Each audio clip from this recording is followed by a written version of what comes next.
পশ্চিমবঙ্গে বিধানসভা এবং লোকসভা নির্বাচনে প্রাপ্তির ভাড়ার শূন্য, কিন্তু তাতেও শূন্যের ঘোড়া পরিপূর্ণ হয়নি। ঘটনাচক্রে তা হবে 2026 সালের বিধানসভা নির্বাচনের আগে। আরও একবার বাংলা থেকে রাজ্যসভায় শূন্য হয়ে যাবে সিপিএম। আগামী বছর বিধানসভা নির্বাচনের আগেই রাজ্যসভার 5টি আসনের ভোট মেয়াদ শেষ হবে তৃণমূলের সুব্রত বক্সী, মৌসম বেনজির নূর, ঋতব্রত বন্দ্যোপাধ্যায় এবং সাকেত গোখলের। একই সময়ে মেয়াদ শেষ হবে সিপিএমের আইনজীবী নেতা বিকাশ রঞ্জন ভট্টাচার্যেরও। কিন্তু বিধানসভায় শূন্য হয়ে যাওয়ায় সিপিএম বাংলা থেকে বিকাশ রঞ্জন বা অন্য কাউকে আর রাজ্যসভায় পাঠাতে পারবে না।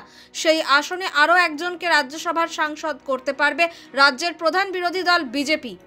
2011 সালে রাজ্যে পরিবর্তনের নির্বাচনে বিধানসভার 62টি আসন জিতেছিল সিপিএম সহ বামফ্রন্ট। সেই ধাক্কায় বাংলা থেকে সিপিএমের রাজ্যসভার আসন কমতে শুরু করে। 2011 সালে রাজ্যসভা নির্বাচনে পশ্চিমবঙ্গ বিধানসভা থেকে সিপিএমের হয়ে দ্বিতীয়বারের জন্য রাজ্যসভা সাংসদ হন অধুনা প্রয়াত সীতারাম ইয়েচুরি।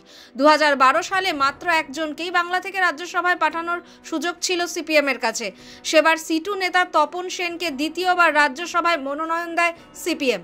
2014 সালে খানিকটা অপ্রত্যাশিতভাবেই নবীন প্রজন্মের নেতা ঋতব্রত বন্দ্যোপাধ্যায়কে রাজ্যসভায় পাঠানোর সিদ্ধান্ত নিয়েছিল সিপিএম। কিন্তু 2017 সালে নীতিগত বিচ্যুতি সহ একগুচ্ছ অভিযোগে তাকে দল থেকে বহিষ্কার করে সিপিএম।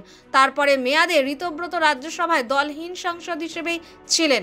2018 সালে সিটু নেতা তপনের রাজ্যসভায় আসনের মেয়াদ শেষ হলে বাংলা থেকে রাজ্যসভায় শূন্য হয়ে যায় সিপিএম।